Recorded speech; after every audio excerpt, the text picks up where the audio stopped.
Bonjour tout le monde, content de vous retrouver. Nous sommes le mercredi 23 novembre 2022.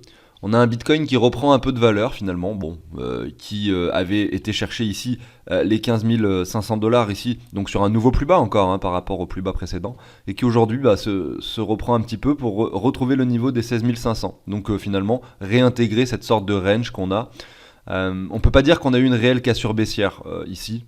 Enfin, on a cassé le plus bas, mais c'est pas c'est pas une cassure où voilà, on a eu des liquidations en chaîne, où on a eu effectivement des bougies exponentielles, etc. Comme on peut le voir, ou du moins comme on a pu le voir ces derniers temps à de nombreuses reprises pendant ce bear market qui s'est entamé et qui a débuté il y a quasiment un an, et puis on a pu le catégoriser en tant que bear market. Je pense il y a environ 6 mois, lorsque au mois de mai 2022 on a eu cette réelle chute. Je sais pas si vous vous rappelez, le Bitcoin était passé je crois des 40 000, alors on va peut-être simplement regarder les graphiques pour pas dire de bêtises. Mais on a pu vraiment définir cette phase comme étant un marché baissier lorsque nous avons cassé cette ligne-là, grosso modo. Pourquoi je vous montre cette ligne-là? Parce que c'est la ligne finalement où voilà, où on avait toujours cette espèce de range qui était dessinée à l'écran. Regardez, avec une borne haute, une borne basse. Voilà, on rebondit en haut du range, ensuite en bas du range, en haut du range, en bas du range. Bon, enfin pas vraiment, mais derrière on revient sur le milieu du range et on vient jongler dessus là. Et cette cassure ici, regardez, du mois de juin, le 13 juin vraiment, avec cette cassure qui nous ramène aux 20 000, voilà, c'est le coup de grâce. Et c'est à ce moment-là qu'on se dit, bah voilà, ça y est, on est sorti du range. On est en bear market, voilà, on est en bear market, on est sorti du range. Il n'y a plus aucun espoir, en tout cas sur le court moyen terme, de venir chercher la borne haute. Donc, effectivement, c'est un bear market. Sauf que, on le sait et on apprend et on va pouvoir mettre le mot bear market sur ce marché baissier quand, bien sûr, il est beaucoup trop tard pour vendre. Et c'est pour ça que, de façon générale, on dit qu'il vaut mieux vendre trop tôt que trop tard. On pourrait matérialiser ou catégoriser le trop tôt par exemple, admettons là qu'on a un marché haussier, on commence à revendre sur les 25-30 000 dollars, on va dire que ça aurait été trop tôt, mais c'est plus intéressant, c'est parce que quand on revend, on le fait par palier, quand on achète, on le fait par palier. Et vu qu'on le fait par palier, c'est toujours intéressant de se mettre des premiers objectifs de vente, on va dire, très bas. C'est-à-dire, bah voilà, ici, on entame un nouveau bull market, on vient juste de casser le sommet. A priori, il y a quand même de fortes chances pour qu'on aille beaucoup plus haut. Malgré tout, je me sécurise et voilà, j'ai pu investir ici une certaine somme d'argent. Je vais revendre 30% à cet endroit-là. Donc il vaut mieux faire ça et comme ça, derrière, vous avez encore 70% que vous allez pouvoir gérer sur des reventes au fur et à mesure que vous avez un marché haussier, plutôt que de ne pas revendre du tout. Ici, vous voyez votre portefeuille extrêmement positif avec finalement des performances que vous n'auriez même pas pu imaginer, etc. Mais malgré tout, si vous faites l'erreur de revendre trop tard, derrière, c'est plus le moment de lisser les reventes, c'est trop tard. Vous pouvez toujours espérer des rebonds, mais on a vu que ce bear market ne nous en a pas offert. Donc c'est pour ça qu'on dit en général qu'il est préférable de revendre trop tôt que trop tard. Comme on pourrait dire de la même façon, c'est préférable d'acheter trop tôt que trop tard, tout simplement. Moi, je préfère, et c'est là où je voulais en venir maintenant, puisqu'on va parler des choses actuelles, je pense que c'est préférable d'acheter trop tôt, c'est-à-dire par exemple trop tôt, on pourrait catégoriser ça ici à 35 000 ou ici à 27 000, par exemple, acheter 30% de ce qu'on veut investir à cet endroit-là, acheter par exemple 20% ou 30% supplémentaire de ce qu'on veut investir ici à 30 000. Ensuite, il nous reste 40%, donc investir 20% ou ici et 20% maintenant, voilà. Peut-être même garder 10% pour plus bas, toujours avoir de la liquidité au cas où pour être sécurisé. Et là, donc si vous faites ça, effectivement, vous allez avoir un prix moyen d'achat sur les 25, on va dire, allez, 25, entre 25 et 30 000 dollars. Donc là, aujourd'hui, quand vous voyez le prix du Bitcoin, vous vous dites, mais c'est complètement stupide ta stratégie. Tu vas acheter du Bitcoin sur plusieurs niveaux, mais regarde, là, il est à 16 000 et tu auras eu un prix moyen d'achat de 25 000. Alors c'est complètement vrai, effectivement, le prix est plus bas aujourd'hui, sauf que on part du principe qu'on ne sait pas jusqu'où le prix va chuter, et donc on lisse. C'est ça le principe. Aujourd'hui c'est facile de dire, voilà, il fallait simplement attendre, le prix, voilà, je savais qu'il allait revenir à 15... Non, vous savez pas, personne ne sait en fait ce qui va se passer. Vous pouvez spéculer, mais qui pouvait prédire que FTX allait s'effondrer? Qui pouvait prédire que le Bitcoin allait casser son support des 20 000, alors que, historiquement parlant, depuis qu'il existe, il a jamais finalement cassé son précédent sommet. Donc là je parle des 20 000, vous voyez on allait plus bas. Ça dans l'histoire du Bitcoin c'est jamais arrivé, donc si vous regardez son graphique depuis 10 ans. Donc non, on ne pouvait pas forcément prédire ce qui allait se produire. Je tiens à le préciser. Mais malgré tout, on est content que ça se produise parce que ça nous permet d'avoir des prix intéressants pour continuer d'investir parce qu'on a gardé la liquidité. Mais dans tous les cas, avoir un prix moyen d'achat à 25 000, c'est intéressant. Parce que l'idée quand même, c'est ici, vous faites votre première revente, admettons, à 25 000, 30% de ce que vous aviez acheté avant. Là, vous avez l'opportunité de revendre encore 70%. Donc votre prix moyen de revente, il va être aux alentours, je dis n'importe quoi, des 45 000 dollars par exemple, on va dire par là. Ou peut-être par là, allez, si on est pessimiste, aux alentours des 40 000 dollars. Et votre prix moyen d'achat, ça sera aux alentours des 25 000. Donc vous allez prendre très peu de risques. Et en même temps, vous allez garder une sorte de ratio positif en ayant eu une revente moyenne à 45 000 pour un rachat moyen à 25 000. Et derrière, vous allez probablement avoir d'autres cycles. Sauf si la confiance est complètement perdue et que le Bitcoin, finalement, ne retrouve jamais confiance auprès de ses investisseurs. Bon, on verra bien ce qui se passera. Moi, je vais revenir sur le graphique actuel. Je vais me mettre ici en 2 heures. Parce que tout à l'heure, j'étais en 1 heure. C'était un peu trop large, je trouve. J'avais pas fini de dire ce que je voulais dire sur le court terme.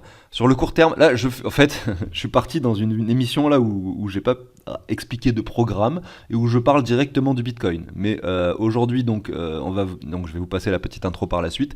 Et on va s'intéresser un petit peu au Binance Coin qui performe énormément. Qui a pris, regardez-le ici, le Binance Coin, donc 16% en 24 heures. On va regarder ça, on va regarder son graphique par rapport au Bitcoin. On va regarder quels sont les objectifs qui pourraient être atteints et savoir un peu comment ça pourrait se passer.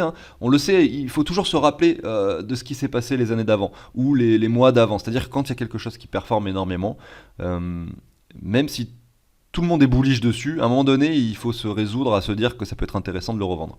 Voilà. Est-ce qu'il faut revendre du Binance Coin maintenant? J'en sais rien. J'en ai déjà revendu il y a quelques temps. Et peut-être que j'aurais pas dû, ça continue de monter, mais j'en ai encore. Est-ce qu'il faut justement que je continue à revendre à lycée, même si c'est contre-intuitif par rapport à ce qu'il se passe? C'est la question qu'on peut se poser. On va regarder les graphiques, on va tenter de répondre de façon pragmatique à cette question. Ensuite, je vois le Litecoin. Regardez le Litecoin, donc la vieille crypto, Litecoin qui performe à hauteur de 28% sur 24 heures. Donc ça me donne envie d'aller voir le graphique, qu'est-ce qui se passe sur Litecoin. Et puis ensuite, on ira voir peut-être quelques crypto-monnaies. J'ai envie de vous passer Solana, qui performe de 16%, qui retourne sur les 13 dollars après avoir touché les 11. C'est clairement une crypto-monnaie, Solana. Je sais pas si j'en ai parlé sur la chaîne ces derniers temps. Je crois que oui, mais c'est clairement une crypto-monnaie où je suis en train de lisser des achats. Voilà, tout simplement. Et je vais vous montrer un peu son graphique. Beaucoup de gens ont peur d'acheter du Solana. Pourquoi? Parce qu'il y a l'histoire avec FTX. On sait qu'il y a des Solana qui vont se débloquer au fur et à mesure du temps. Avec le fonds d'investissement Alameda Recherche qui va probablement continuer à les vendre. Je ne connais pas les dates exactes, mais je m'en fiche en fait. Mon raisonnement est simple en fait. On a un Solana qui est capitalisé 18e. Donc c'est quand même une très très grosse crypto malgré son prix relativement faible. À hauteur, capitalisation de marché, donc regardez, 4 milliards 760 millions, c'est quand même beaucoup. C'est-à-dire que même lorsque Alameda Recherche voudra vendre l'intégralité des tokens Solana parce qu'ils sont insolvables, parce qu'ils ont besoin de cash, donc il faut absolument qu'ils revendent leur Solana, eh bien moi je serai là pour leur racheter en fait. Alors effectivement mon portefeuille va pas me permettre d'acheter beaucoup de tokens par rapport à ce qu'ils possèdent, donc le prix, si j'étais le seul à acheter, continuerait de chuter énormément. Mais on voit qu'il se stabilise tout de même depuis un certain temps. Je pense que le gros de la chute a été déjà fait, et il faut bien comprendre que la chute n'est pas uniquement due au fait que Alameda Recherche vende des Solana, mais c'est également la panique qui s'est créée autour. C'est-à-dire que derrière, vous avez cette news du fait qu'ils en possèdent beaucoup, etc. Donc en fait, il n'y a pas que eux qui vendent. Il y a aussi tous les particuliers qui veulent vite se séparer de leur Solana avant qu'ils chutent beaucoup trop. Mais à un moment donné, on va toucher un bottom. À un moment donné, la panique, je pense, a déjà eu lieu. Ça date déjà quand même d'il y a 2-3 semaines. Et je pense que tous les particuliers qui voulaient revendre leur Solana par peur qu'effectivement ce token chute, et ils avaient raison sur le court terme, l'ont déjà fait. Et peut-être que beaucoup l'ont même déjà vendu peut-être à 15, 20 dollars. Et finalement, il faut comprendre qu'à un moment donné, on arrive sur un niveau plancher. Est-ce que c'est maintenant? Ça, j'en ai aucune idée. Ou ce niveau plancher où toutes les personnes, finalement, qui ne croyaient pas vraiment en ce projet ou qui avaient investi sans forcément avoir, on va dire, de conviction profonde, eux sont probablement déjà sortis. Ceux qui restent, c'est les vrais holders, ceux qui pensent que Solana a un avenir. Et donc, à un moment donné, ces holders, ils vont pas revendre. Et s'ils revendent pas, il suffit juste qu'il y ait une sorte de petite pression acheteuse avec quelques petites news positives qui tombent sur Solana pour que le prix grimpe facilement. Vous voyez, s'il y a plus de pression vendeuse, derrière, le prix ne peut plus chuter. Forcément, il peut que monter si tout le monde hold. Voilà, c'est simplement le principe de base. Et c'est comme ça que généralement, on trouve des bottoms, que ce soit sur Solana ou n'importe quel actif. Même des actifs qui ne sont pas des crypto-monnaies bien sûr. Mais il y a une petite subtilité à ça, à prendre en compte, c'est des fois les primo-investisseurs, des personnes qui vont investir sur des projets avant que le token soit listé, où effectivement les tokens leur seront vendus à des prix extrêmement faibles, et derrière, si ça a un minimum marché, effectivement, Ils vont pouvoir revendre sur le moindre x30. Par exemple, admettons, le mec il a investi sur ADA Cardano à ses tout débuts, je dis n'importe quoi, la pre-sale a été sur 1 centime pour un token. Aujourd'hui, ADA Cardano ça vaut 30 centimes. Donc à chaque fois que lui il a ses tokens qui se débloquent, ben, il les revend en fait. Il prend pas de risque en fait, il fait un x30 à chaque fois qu'il a un token qui se débloque. Donc vous voyez un peu, c'est ça l'idée. Donc ça peut mettre une pression vendeuse et ça peut être problématique pour certains projets. Là par exemple, je vous ai pris l'exemple de STEPN, GMT, vous voyez, il reste 86% des tokens encore à débloquer. Et ces tokens, ils seront débloqués au fur et à mesure du temps. Est-ce que les gens qui vont débloquer ces tokens vont les revendre sur le marché? Je pense que oui, parce que là pour le coup, c'était vraiment 1 centime la pre-sale de GMT. J'y ai participé moi sur Binance, j'avais eu je crois 2000 GMT au prix de 1 centime, donc 2000 divisé par 100, ça fait, que je dise pas de conneries, ça fait $20. Pour $20 en fait, voilà, Binance m'ont offert $20 de GMT. Et une semaine après, ça en valait 2000, tout simplement. Donc je suis passé de $20 à $2000 en très peu de temps. Donc effectivement, j'en ai revendu une partie. Je suis pas complètement fou non plus. Je veux dire, à un moment donné, on te donne $20, t'en récupères 2000 une semaine après. Tu revends. Et ça, c'est des launchpads sur Binance. D'ailleurs, n'hésitez pas à vous renseigner là-dessus. Ça peut être intéressant pour vous de participer à ce genre de launchpad. Binance, ils sont quand même très forts. Et derrière, quand ils présentent un projet, c'est pas forcément un petit projet. Donc, on l'a vu avec Stepn. Derrière, bon, ça s'est un petit peu effondré, beaucoup effondré, mais c'est un jeu qui a quand même attiré plus de 10 millions d'utilisateurs en l'espace de 1 mois et demi. Voilà. Comme ça, au passage. C'est quand même un truc de fou, quoi. Et derrière, voilà, le token GMT, je crois qu'il est monté jusqu'à $3, si je dis pas de conneries, je dis peut-être des conneries, mais un truc comme ça. Voyons voir. Non, on voit qu'il est en train de monter. $3,75. Ouais, moi je l'ai revendu vers les 1-2$, quoi. J'étais déjà à x100 en fait. Donc c'est pour ça, je vous dis, il faut toujours prendre en compte quand même cette donnée-là.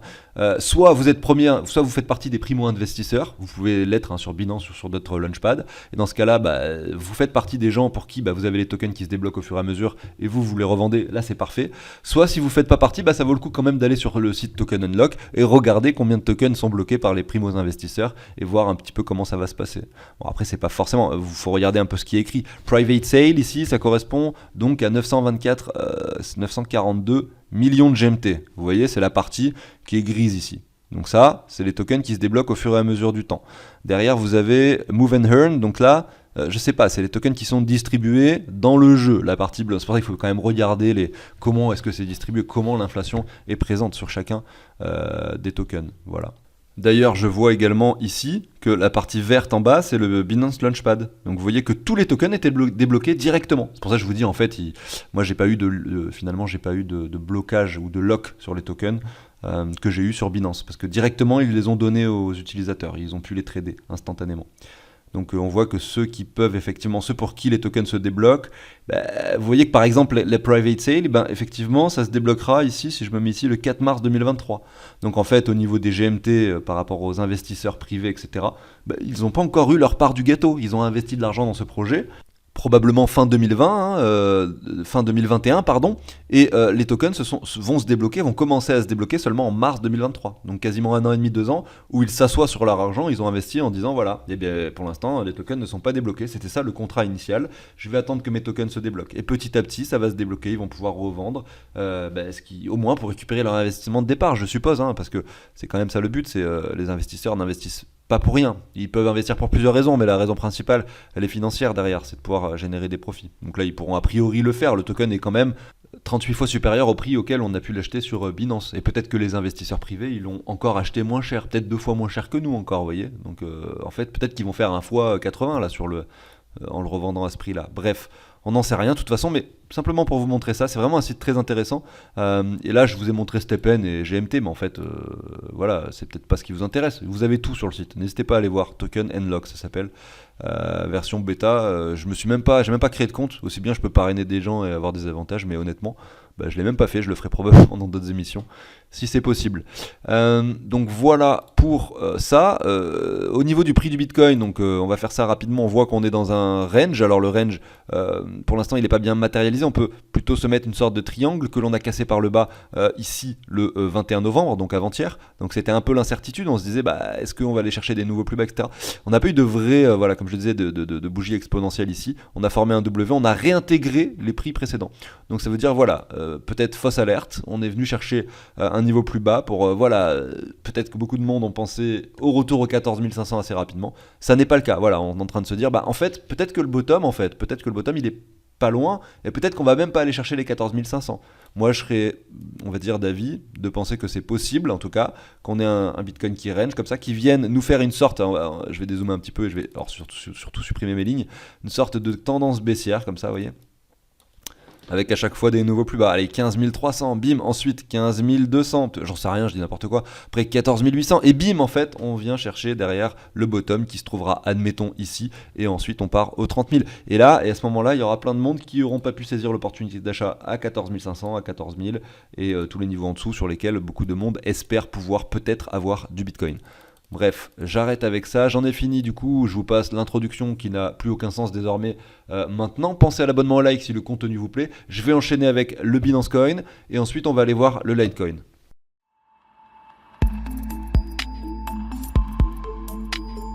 Allez, c'est parti. Alors, on va regarder le Binance Coin. 17% sur 24 heures, 295 $. On semble un petit peu s'appuyer sur ce niveau de résistance donc des 300 $, qui reste un niveau important quand on regarde son graphique au Binance Coin. Regardez, c'est un niveau qui a été pas mal travaillé à de nombreuses reprises. C'est pile poil la clôture finalement de ce premier pump extrêmement bullish qu'on avait eu ici au mois de janvier 2021. Donc, c'était vraiment le début de l'euphorie avec le début de la Binance Smart Chain et de l'adoption de cette blockchain. Et là vous voyez que on vient s'appuyer à nouveau sur ce prix là parce qu'on l'a cassé par le bas ici au mois de mai, à peu près au moment où je disais tout à l'heure en début d'émission que c'était le moment où on se disait voilà, ça y est, c'est le bear market. C'est le moment où le Binance Coin est venu chercher les 187 $, bien sûr beaucoup trop tard pour vendre. Derrière, on vient s'appuyer dessus de nouveau et on voit qu'il est quand même très très fort, contrairement à l'Ether, au Bitcoin, effectivement, où on est quasiment, alors pour le Bitcoin, carrément sur un plus bas, et pour l'Ether, quasiment sur également un plus bas.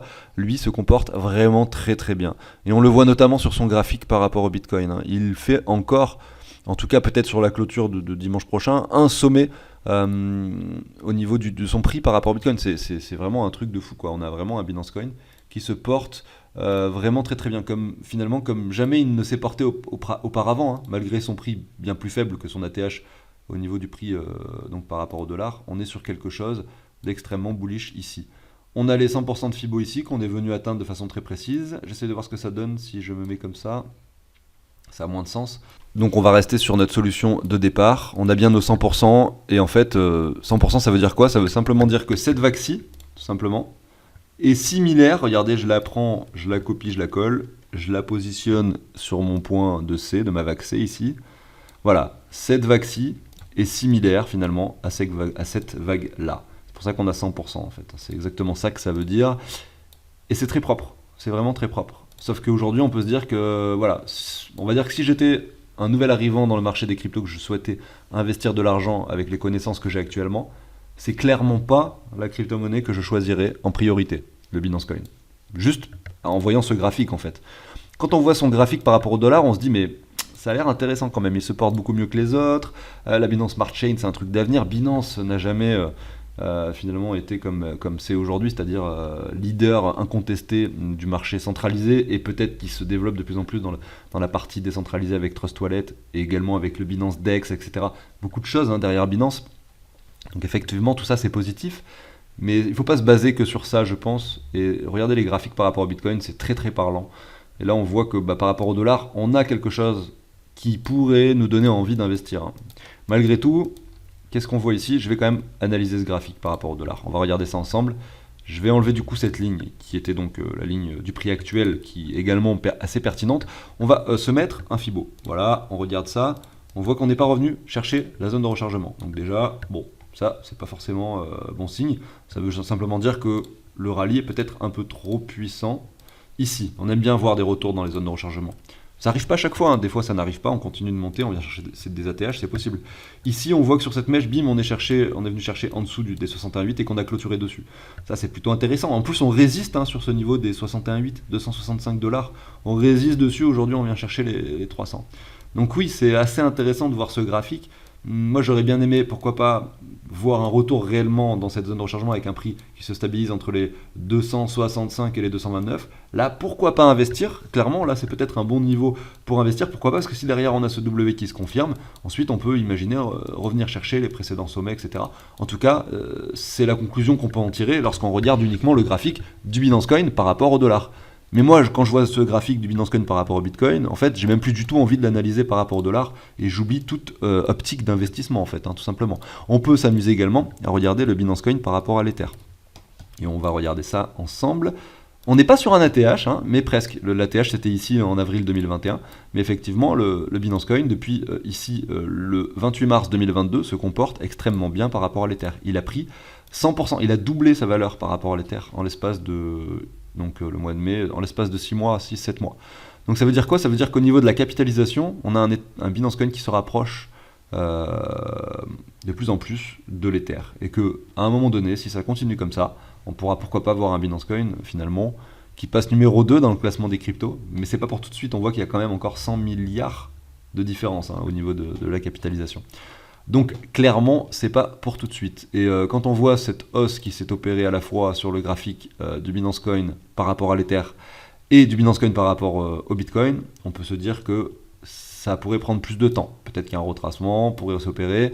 Alors par rapport à l'Ether, c'est pas hyper pertinent, je trouve. Mais par rapport au Bitcoin, effectivement, voilà, on peut imaginer sans problème ici se tracer une sorte de ligne et voilà, au moins un petit retracement qui nous ramènerait par ici, tout simplement. Après ce joli AB égale CD, etc. Donc là, vraiment, si on revient ici sur Binance Coin par rapport au Bitcoin, effectivement, là, il y a un joli point d'achat. Après, attention à la cassure. Vous avez quand même, si on récupère toute la hausse sur BNB Bitcoin, une zone de rechargement qui se situe par ici. Voilà.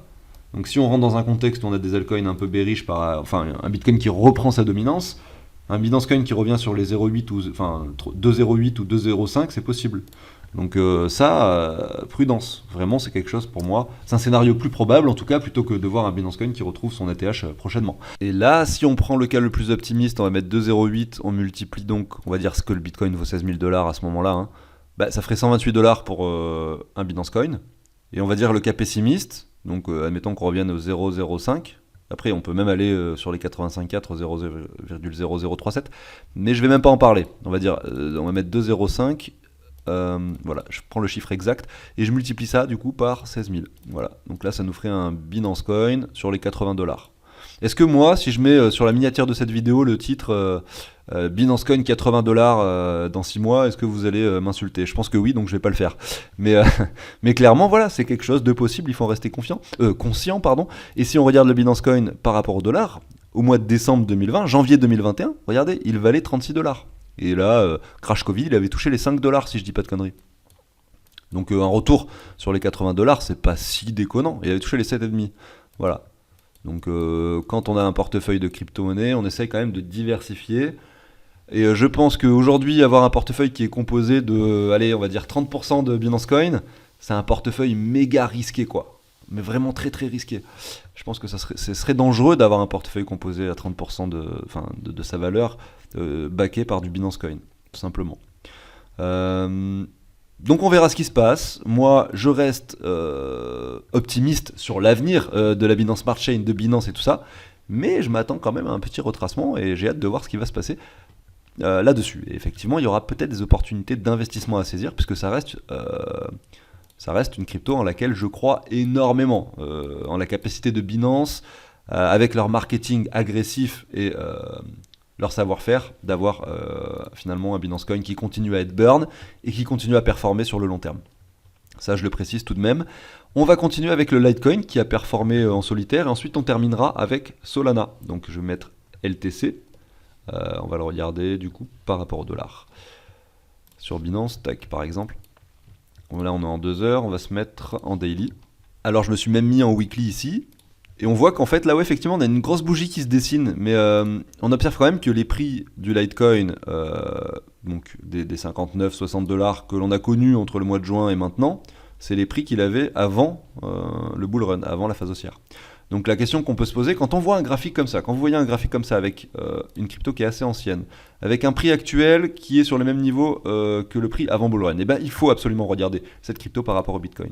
Donc là, je me suis mis en mensuel. Hein. Donc là, septembre 2019. Ici, on était en 2019. Donc vous voyez, ça, c'est tout le bull run que l'on a connu en 2021. Voilà, le Litecoin a fait que chuter par rapport au Bitcoin, en fait. Sauf depuis là, cette dernière semaine, enfin ce dernier jour, en fait. Hein, mais là, vous voyez cette bougie en mensuel qui se dessine. Eh bien, sauf là, depuis maintenant, on voit une petite performance. Mais clairement, c'était pas une crypto à avoir dans son portefeuille pendant toute cette phase de bull run. Donc moi, j'avais acheté quelques Litecoin, parce que c'était une crypto-monnaie qui avait énormément performé lors du bull run précédent. J'avais espoir que ça arrive de nouveau. Ça n'a pas été le cas. Litecoin n'a pas du tout été dans la partie en 2021. Il n'y a pas eu vraiment d'actualité à son sujet. Il n'y a pas eu vraiment d'engouement à son sujet. C'était juste une crypto-monnaie qui était en train de décéder petit à petit. Donc les Litecoin que j'avais, je les ai toujours. Ça représentait, au début, peut-être que ça représentait, je sais pas, je vais dire n'importe quoi, 0,5% de mon portefeuille. Et puis désormais, ça doit représenter 0,25%. Vous voyez ? Donc c'est une crypto-monnaie qui aujourd'hui performe. Et d'ailleurs, ce qui est intéressant, c'est que sur ce graphique par rapport au dollar, on voit quand même que ces 30% ont un impact. Il y a des personnes tout de même qui sont présents pour racheter du Litecoin. Donc, est-ce que un jour le Litecoin, est-ce que le Litecoin a de l'avenir ? Ça, je n'en ai aucune idée. Mais là, c'est vrai qu'on voit effectivement que cette ligne de support est un vrai support. À chaque fois qu'on vient la tester, il y a des gros portefeuilles qui sont présents pour empêcher le prix du Litecoin de chuter plus bas, qui viennent mettre des ordres d'achat suffisantes et suffisamment importantes pour voir le token performer par la suite. Dans cette news, donc suite à ce petit rallye qu'on vient de connaître sur le Litecoin, il y a Coindesk qui indique que le prochain halving du Litecoin se déroulera donc en août 2023. Donc moi, je vais vous donner mon point de vue. Mon point de vue, c'est que sur le très long terme, c'est pas une crypto-monnaie que j'ai envie d'avoir. On le voit sur le graphique par rapport au Bitcoin, ça donne pas spécialement envie. En revanche, jouer, on va dire, de la spéculation court terme, pourquoi pas ? Mais c'est pas ce qui m'intéresse le plus dans l'investissement. J'aime bien aller investir sur des projets vraiment d'avenir. En tout cas, c'est ce qu'on essaye de faire le plus possible. Mais malgré tout, quand on voit ça, on se dit qu'effectivement, vous voyez, il y a eu donc le premier halving du Litecoin ici. Donc là, vous voyez alors j'essaie de lire avec vous 2015, en août 2015. On voit qu'il y a eu un rallye qui s'est opéré donc en finalement quelques mois avant. Au niveau du second halving, c'est la même chose. Donc c'était en août 2019, on a eu un rallye qui s'est opéré assez important finalement avant le halving. Et là aujourd'hui, on a un halving dans 8 mois. Donc je vais essayer de remettre les dates. Donc 5 août 2019. On va essayer de remettre juste celle-là. Donc 5 août 2019. Je pense que je dois la voir sur ce graphique. Je suis pas sûr. 2019. Tac, tac, tac. Juin, juillet, août. 5 août 2019. Là, il y a eu le précédent halving du Litecoin. Et effectivement, donc, si je prends cette date, c'était le mois de décembre. Donc, c'était vraiment 6 mois avant. Donc, 6 mois avant, on va reprendre, du coup, on va dire que donc là, j'ai vu que c'était le 2. Alors, on va faire un petit travail, c'est en août 2023. Voilà, ici. Boum, le prochain halving, c'est ici. Donc, si on prend le nombre de semaines, allez, on va faire notre petit travail de comparaison ici. Je me suis en plus raté. Je vais me mettre pile poil sur la ligne et le prix actuel. On a 37 bars, donc là si je prends 37 bars et qu'on reprend donc le cycle précédent, tac, tac, tac, tac, 32, 33, 34, ici. Voilà, c'est comme si nous étions ici sur le cours du Litecoin. Sauf que là, voilà, le rallye s'opère peut-être un peu trop tôt par rapport à ce que l'on avait vu la fois précédente. Donc il n'y a pas forcément de lien entre les deux, on le voit. Donc pourquoi est-ce que le Litecoin pump, j'en sais rien. En tout cas, c'est vrai que à chaque fois qu'on a eu des halvings, Coindesk le prouve ici, à travers cela, eh bien, on a eu le premier halving, un pump, donc 8 mois avant. Le deuxième halving, un pump également entre 8 mois et le jour du halving. Donc peut-être que ça va se reproduire de nouveau cette fois-ci. Est-ce qu'on va avoir un rallye ? C'est possible. Et jusqu'où est-ce que ça pourrait nous amener ? On peut essayer d'observer ça. Coindesk a appuyé cette ligne, je crois. Alors je peux vous la remettre ici à l'écran. Mais en fait, on n'y est pas loin. Est-ce que c'est cette ligne-là qu'ils ont indiquée ? Oui, c'est la même en fait. 2023, ouais, c'est ça. Donc en fait, Coindesk, ils expliquent simplement que voilà, le Litecoin pourrait venir chercher. Alors eux, je pense qu'ils ont peut-être pris les mèches. Peu importe. En tout cas, ce qui est sûr, c'est que voilà, vous avez cette ligne du coup qui peut faire office de résistance sur laquelle nous sommes actuellement. Donc moi c'est compliqué, effectivement, j'irai pas investir sur un Litecoin qui performe à hauteur de 30% comme ça, mais en cas de retracement, est-ce que jouer un coup serait possible ? Oui, peut-être. Si on casse cette ligne, qu'on vient la retester par le bas, on va dire dans le mois ou le mois et demi qui vient, pourquoi pas essayer de jouer quelque chose avant l'été prochain pour de la spéculation court terme, un bull run pré-halving. Voilà, c'est ça le terme que j'étais en train de chercher. On va continuer maintenant avec Solana, et ça sera la dernière crypto que je passerai aujourd'hui. On va voir Solana ici par rapport au dollar, tout simplement, sur Binance pour commencer. Alors, première chose à observer, son prix avant Bull Run était ici aux alentours des 1$. Aujourd'hui, on est sur les 13. On est sur une crypto qui, quand même, contrairement au Litecoin, et à l'image, finalement, des cryptos récentes qui ont vu leurs heures de gloire pendant le Bull Run précédent, peut-être qu'en fait, le Solana fera comme le Litecoin et qu'en fait, le prochain Bull Run, finalement, il ne sera pas présent et il va faire que chuter par rapport à... Ça, on ne peut pas le savoir, mais ça peut valoir le coup de tenter effectivement le coup en se disant que cette technologie et que ce protocole, cette blockchain perdure dans le temps. C'est là où je voulais en venir tout à l'heure. Donc on voit que le Solana par rapport au Bitcoin a priori est quand même sur un niveau plus élevé qu'avant le bull run. Donc c'était une crypto, ça valait le coup d'en avoir dans le portefeuille avant le bull run et de l'avoir conservé jusqu'à maintenant. Ça valait le coup puisque regardez, on est ici sur 600% x 6. Voilà, il a pris 6 fois en valeur par rapport au Bitcoin. Donc j'ai mis les deux graphiques ici, donc on a Solana Bitcoin ici et Solana dollar USD ici. Moi, vous le savez, j'aime bien regarder les cryptos par rapport au Bitcoin. Et là, ça se vérifie encore. On regarde Solana par rapport au dollar. Malheureusement, on n'a pas d'éléments qui nous dit, voilà, peut-être que ça peut être intéressant de l'acheter à ce niveau-là. Mis à part le chiffre psychologique des 10$. Voilà, on a le chiffre psychologique des 10$. Bon, point de support pertinent. Allez, hop, on peut se le positionner comme ça. Vous voyez là, je vais mettre 10. 10, voilà. Là, c'est un niveau de support pertinent, mais on n'est pas venu le toucher, vous le voyez, on est venu au 11,15$ exactement, on rebondit maintenant jusqu'au 13$. Donc là, il n'y a pas de niveau pertinent, on voit qu'ici, bon, il y a quelques bougies, sur le Fibo, on est entre les 0,9 et les 100, voilà, en fait, il n'y a rien d'intéressant qui peut nous permettre de faire une analyse sur Solana USD. Ça a beaucoup chuté, beaucoup trop en fait par rapport au dollar pour estimer ça. En revanche, quand on regarde par rapport au Bitcoin, là, c'est intéressant. Et en fait, moi, j'ai commencé à accumuler du Solana juste après la chute, enfin en tout cas la crise avec FTX, en achetant avec du Bitcoin petit à petit. J'en ai acheté à 0,3087 je crois, et là je suis en train de voir pour positionner un achat également. Parce que ici, quand on regarde ce graphique, on observe qu'en mettant le Fibo, on revient de façon très précise sur les 85,4. On a un niveau ici de support. Je vous le positionne ici. Vous voyez les 85,4, on ne peut pas dire qu'ils ne sont pas précis, ça représente les 79,56, on les a touchés de façon très précise. Donc acheter du Solana et mettre des ordres avec du Bitcoin, pourquoi pas. Le faire avec $2, pourquoi pas, mais tout en gardant cet esprit et ce graphique de Solana Bitcoin en tête. C'est plus facile d'analyser finalement et d'aller mettre des ordres d'achat quand on le positionne avec du Bitcoin. Même si les chiffres n'ont aucun sens. Je vais mettre mon ordre d'achat à 0,007, voilà. C'est chiant en fait à faire, mais c'est intéressant quand même de le faire. Et c'est comme ça que je procède moi personnellement, avec mon portefeuille personnel. Et là on voit qu'on a cette zone qui est une zone de résistance pertinente, parce que le cours avait pas mal de travaillé. On revient dans cette zone, on vient chercher les 0,854. Après, si une panique supplémentaire s'installe et qu'on enfonce cette zone de support, bien effectivement on a ce niveau-là. Mais c'est pas un niveau que je privilégie. Je pense qu'on n'est pas loin de la fin du bottom. Donc garder la liquidité pour acheter plus bas, pourquoi pas. Mais commencer à investir une certaine somme dans Solana maintenant, ça semble, selon moi, assez pertinent. Malgré tout, je me garde une certaine réserve en ce moment. C'est-à-dire que c'est pas le moment où j'investis dans les altcoins, vous voyez. C'est plutôt un moment où j'essaye encore de me sécuriser en Bitcoin. Et pour la simple et bonne raison que lorsqu'on regarde le graphique de l'altcoin dominance, on a un Bitcoin qui est très puissant, en fait. Pardon, excusez-moi, des altcoins qui sont très puissants par rapport au Bitcoin. Un Bitcoin qui se fait surdominer. Vous pouvez marquer BTCD, vous allez finalement retrouver exactement le graphique BTC.D, peut-être, je sais plus comment.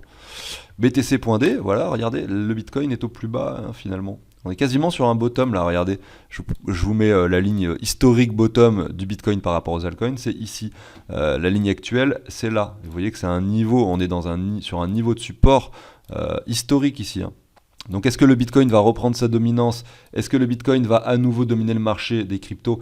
On n'en sait rien, mais on a l'impression que c'est quand même fort possible quand on voit ce graphique et quand on voit le niveau actuel. Malgré tout, on a cette latéralisation ici qui dure depuis très longtemps et on range entre ces deux bornes, c'est un peu chiant. Et peut-être qu'en fait le Bitcoin ne va pas refaire ce genre de choses parce que les altcoins sont maintenant trop présente, trop dans la partie, beaucoup plus utilisée que le Bitcoin, et qu'en fait ça ne se produira pas. C'est une possibilité bien sûr, mais je préfère me garder un peu de réserve, parce que ce graphique ici me donne l'indication que le Bitcoin pourrait quand même surdominer le marché. Donc oui, j'achète des Solana, parce qu'on est sur un niveau très très bas par rapport au Bitcoin, un niveau de support très pertinent, mais je le fais avec parcimonie, quoi. Je veux dire, je le fais pas avec des très très gros montants, je dois l'admettre.